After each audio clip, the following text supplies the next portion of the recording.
पाउचेदा युम्फम ओइबा मरुओइबा पाउ खरा अपडेट तौजरी वाबगाई लमखाईदगी सुगुनु ताबा लंबी बंद तौरगनी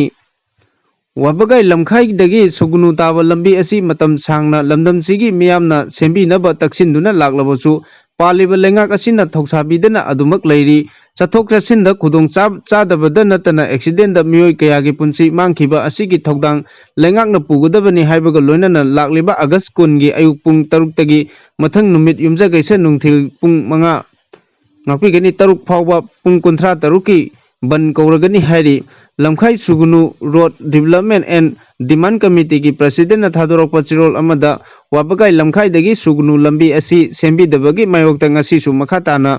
लमजाव अमसुंग वाबगाई लमखाईदा लमदम असोंगी मेरापाइबी क्लब अमदी मियोय कयाना सरुक यादुना वाकत मिफम फमखी लंबी असी केंद्र अनि असीगी मफम अनीदगी सेंबा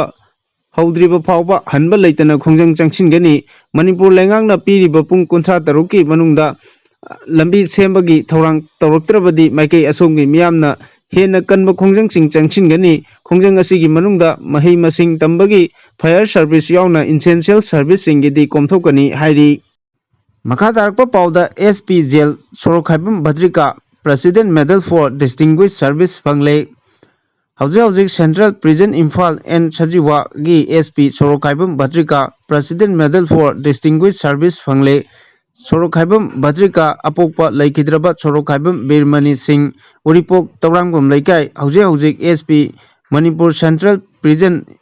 इम्फाल अमसुंग सजीवागी थौपुरी सोरोखाइबम भद्रिकाना एसपी जेल ओइना थौपुरकपदा महांगना तौखिबा सर्विस सिंह सखंगलदुना लेमजनिंगाई ओइरबा मेडल असी पिरखिबनी लोइनना मेडल फॉर मेरिटोरियस सर्विस ता मणिपुर पुलिस की पर्सनल निपाल Ashok Singh Oinam havildar Bonomali Singh Khangenbam havildar Rinkhau Ruibaha rifleman Premjit Singh Pochangbam rifleman Nongthombam Vishweshwar Singh rifleman Rojen Singh Mayanglambam havildar Chalamb Singh Gangom ASI अमसुंग माइबम सोमोरजीत सिंह आम पुलिस एसआई नि हाइरी मखा तारकपा पाउदा इमुंग मनुंग यावना मियामना अथौबा चितरंजल इकाई खुमनबा उद्खरे ngasi मणिपुरदा अमुबा आइन arm forces special power act AFSPA 1994 थंबा यानिंगदे मणिपुरदगी अप्सपा लौथो हाइबगी खोंजंगदा मसाना मसाबु ह्यूमन टॉर्च ओइजदुना मियामगी दमक थवाइना पोंथा पीखिबा अथौबा पेबम चितरंजन मंगांग लैकिदबगी कुनसुबा थौरम पाकसना पांथोकनखरे मणिपुर की स्टूडेंट फेडरेशन एमएसएफ ना सिंधुना अथौबा पेबम चितरंजन मंगांगी बिष्णुपुर सीआई कॉलेज मनाक्ता लेबा अथौबा असिगी मेमोरियल कॉम्प्लेक्स ता इमुंग मनुंग यावना एमएसएफ की थौमिसिंग अमदी मियामना हैकत लेगत तमदुना इकाई खुमनबा उद्खी लोइनना अथौबा असिना अप्सपा की मायोक्ता ह्यूमन टॉर्च ओइना संसिनकिबा खोंजंगदा याताफम ओइकिबा मफमदसु हैकत लेगत तमदुना इकाई खुमनकी अथौबा असिगी पोंगनाफम लमदम ओइरिबा तिदिम लंबी की तखेलंबम लेकाईदा लेबा तखेलंबम यूथ क्लब TYC देसु क्लब असिगी थौमिसिंग लेकाई मियाम अमदी इमुंग मनुंग यावना थौना फबा पेबम चितरंजन मंगांगी मितमदा हैकत लेकत तमदुना इकाई खुमनबा उद्की हाइरी मखा तारकपा पाउदा एडिटोरियल कलमदगी मचंग ओइबा पाउ अमा लखोचरी लानसिदा सेंटर लेंगाकना तोंगसिंद्रबदी अथुबदा लानसि लोइगदरा खली मणिपुरदा हौजिक थोकलिबा कांगरूप अनिगी लान असी कैदोंगै लोइगनी हाइबा कनानासु हाइबा ngamde लानसिना मरम ओइरगा कुकी मिलिटेंट टेररिस्ट सिंगना मयुम मकई मै थादोक पिखरबा लानजेनदुना मियोय कया रिलीफ कैम्प दा चंगजफम लौदुना वाना लैनरी मियोय कयासु सीखरे असीबा मीगी हक्चांग पोलांग फंगदबदगी चन्नबिगी मतुंग इन्ना पंगोंगना महुत सिंदुना मथोंग मंगम फावबा पांथोकनरी असुक तमथीखरबा लान असी मितै मैतैदी मांगजौनना खंगहौदे अमदी असुमना थोरकनी हाइबसु कनानासु खन्नरुदे अदुबु मबुक फत्रबा मिहिंग चाबा सारमचत चटपा मपालमदगी चंगलकपा कुकी नार्को टेररिस्ट सिंगना मतम सांगनदगी प्लान तौरगा मखोइगी ओइबा सेपरेट एडमिनिस्ट्रेशन तालदुना मैतै मितै खुलसिंगदा लंदारकपा हौरकी कुकी नार्को टेररिस्ट सिंग असिना मितै मैतैगी खुलसिंगदा बोम यावना नोंमै कापसिनदुना मैतै मैतैबु तानथोंनबा होनरकपदा मितै मैतै सिंगदी इतिंग तिंगना करिसु खंदना लैरुबना मखोइगा मायोगनबगी पांगल लैतबना लांजेनरखिबनी लांजेनरक्लबा मतुंग मैतै मैतै लैरंबा मफमसिंग कुकी सिंगना डोमिनेट तौखी हौजिक मैतै अमता चुरचांपुर मोरे कांगपोक्पी अमदी सेकमाई लाना चटपा याद्रे कुकी मैतै उनबा याद्रे कुकी ना खुंदाबा मफमदा मैतैना सोइबदगी चंगलुरबदी सीबा नतना अतै उपाय लेते तंपाकी मफम खरा नतना चिंखोंग जिंयादा ताबा मियोय कया लानसिगी चैथिंग खांगदुना लैरी असुक कुइरबा लानसिदा लेंगाक अमा लैना कुकी नार्को टेररिस्ट सिंगे मथक्ता करिसु तौबा ngamde कुकी एमएलए तराना फोंगना नार्को टेररिस्ट सिंग सौगतुना लैरी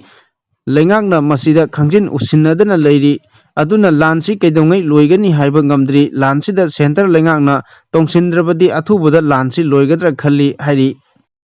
मखा तारकपा पाउदा डॉक्टर मौमिता हाटकिबगी मायोक्ता लेबाक सिनबा थुंगना डॉक्टर सिंह पुंग कुनमरी खोंजंग चंगसिनगदोरी कलकत्ता लैबा RG Kar medical college post graduate doctor तमलिबी मौमता देवनाथपु रेप तौरबा मतुंग हालंबगी थौदोक यानिंगदबा फोंदोक्तुना इंडियन मेडिकल एसोसिएशन लेबाक असिगी स्टेट पुमनमक्ता हयेंग अयुक पुंग 6 अगस्त 19 गी अयुक पुंग 6 फावबा थबक लेप्तुना डॉक्टर सिंह खोंजंग चंगसिननबा फिरेप लौख्रे था असिगी मापलदा मेडिकल कॉलेज असिदा मथौ तौरिबी देवनाथपु कॉलेज असिगी सेमिनार हॉलदा रेप तौरगा हुंदोकलंबा अदुगा मरी लेनना मियोय 19 कलकत्ता पुलिस स्टेशन ना फागतख्रे मणिपुर दसु खोंजंग असि चंगसिननबा IMA मणिपुर ब्रांच ना लौथोखरे हाइरी मखा तारकपा पाउदा राहुल गांधी ना मैतै कुकी नागा अमसुंग पांगलगी मिहुत सिंगा उनदुना worry सानखरे ngarang independence day numit congress ki luchingba rahul gandhi na delhi da leiriba maitai kuki naga amasung pangal phuruk ki mihut singa unaduna wari sanakre hojik manipur da thokliba irang marak asida phurup sing asigi mihut singa punna phaminaduna center ki changnaiba political figure amaga wari sanaba ahan bani opposition leader rahul gandhi na mahaki tweet ta phongdorkhpa world da delhi da leiriba maitai naga kuki amasung pangal phuruk ki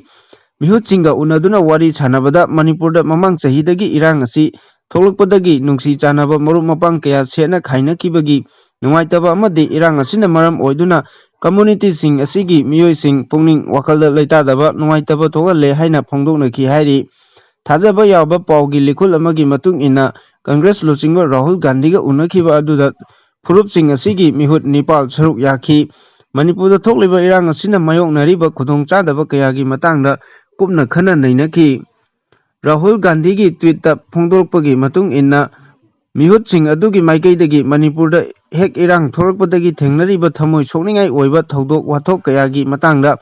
फोंदोकपगा लोइनना इरांग असिना मरम ओइदुना मचिल मनाव मरी मता अमदि फुरुप मरुप मपांग सिंह सेना खाइनकिबा अवाबा कयागी मतंगदा निंगमदबा वाफम कया फोंदोकनखि अदुमपु मिफम अदुदा सरुक याखिबा मिहुत सिंह ममिंगना चिंगबसिंग फोंदोकपीदनबा हाइजरखि हौजिक मणिपुरदा ओइरिबा फिबम असिना मरम ओइरगा मखोइगी ममिंग मथा फोंदोकलुबा मतमदा मखोइदा करी थोलकदगे तंबा ngamdaba फिबम अमा लैबना मखोइगी ममिंग फोंदोकतनबा खंगनकिबनी मिफम अदुदा करी मखा ताना खनखिबगे हाइबदि पावगी सोर्स असिदा फोंदोरखिदे हाइरी मणिपुरदा खुंदा मिनरिबा फुरुपसिंग मिहुतसिंग असिगी अपामबसिंग खंगदोकनबा मिफम असि पांथोकपनि हाइबगा लोइनना अथुबा मतमदा मणिपुरदा शांति हंजिलकनबा ओरिजिन अमा पुरकनबा होनबा मथौ तारे राहुल गांधी का कम्युनिटी सिंगी मिहुत सिंगा उनखिबा अदुमकना इरांग असिना सोहलबा कम्युनिटी सिंगी मरक्ता मखाताना वारी सानदुना वारुसिन अमा पुरकनबगी लंबी अमा यातपनि हाइना लौबा याय हाइनासु फोंदोरकली अमरोमदा मिहुत सिंग असिगा उनरबा मतुंग राहुल गांधी ना प्राइम मिनिस्टर नरेंद्र मोदी दा इरांग थोकलेबा Manipur चत्तुना वारुसिन पुरकनबा लौखटपा याबा थबक लौखटनबा appeal तौख्रे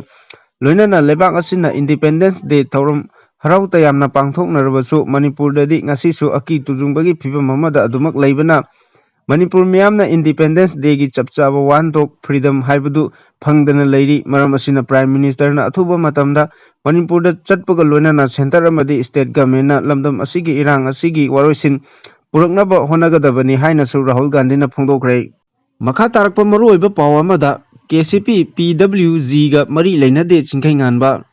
KCP MC progressive हाइबा सोशल मीडिया पेज अमदगी अरामबाई तेंगोलगा नुंगाइनदबा चिरोल खरा थागलखिबा अदु KCP PWG MC यूनिफिकेशन गा हिरम अमतदा मरी लेनदे हाइना लुप असिगी PRO चिंखैंगानबना प्रेस ता थादोरकपा चिरोल अमना फोंदोरकली चिरोल असिना मखाताना हाइ ꯍꯧꯈꯤꯕ ꯑꯥꯒꯁ 18ꯗ ꯏꯄꯥ ꯏꯄꯨꯁꯤꯡꯕꯨ ꯅꯤꯡꯁꯤꯡꯕ ꯅꯨꯃꯤꯠ ꯑꯊꯧꯕꯁꯤꯡꯒꯤ ꯅꯨꯃꯤꯠꯀ ꯃꯔꯤ ꯂꯩꯅꯅ ꯃꯤꯌꯥꯝꯒꯤ ꯁꯦꯟꯇꯤꯃꯦꯟ ꯁꯣꯛꯄ ꯌꯥꯕ ꯏꯁꯩ ꯅꯣꯡꯃꯥꯏ ꯑꯃ ꯁꯤꯟꯈꯤꯕꯒ ꯃꯔꯤ ꯂꯩꯅꯅ KCP MC ꯄ꯭ꯔꯣꯒ꯭ꯔꯦꯁꯤꯚ ꯍꯥꯏꯕ ꯁꯣꯁꯤꯌꯦꯜ ꯃꯤꯗꯤꯌꯥ ꯄꯦꯖ ꯑꯃꯗꯒꯤ ꯊꯧꯔꯝ ꯑꯗꯨꯕꯨ ꯁꯤꯜ ꯂꯥꯡꯂꯤꯕ ꯃꯤꯑꯣꯏ ꯈꯔ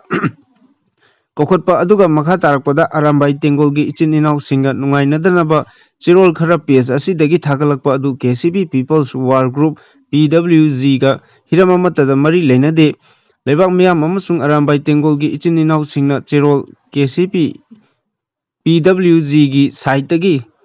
ꯊꯣꯛꯄꯒꯨꯝ ꯎꯔꯤꯕ ꯑꯗꯨ KCP PWGꯅ ꯊꯣꯛꯈꯤꯕ ꯆꯦꯔꯣꯜ ꯅꯠꯇꯦ, ꯍꯤꯔꯝ ꯑꯃꯠꯇꯗ KCP PWGꯒ ꯃꯔꯤ ꯂꯩꯅꯗꯦ ꯑꯃꯁꯨꯡ KCP MC ꯄ꯭ꯔꯣꯒ꯭ꯔꯦꯁꯤꯚ ꯍꯥꯏꯕ ꯄꯦꯖ ꯑꯁꯤꯁꯨ KCP PWGꯒꯤ ꯅꯠꯇꯦ ꯍꯥꯏꯅ ꯆꯦꯔꯣꯜ ꯑꯁꯤꯅ ꯍꯥꯏꯔꯛꯂꯤ꯫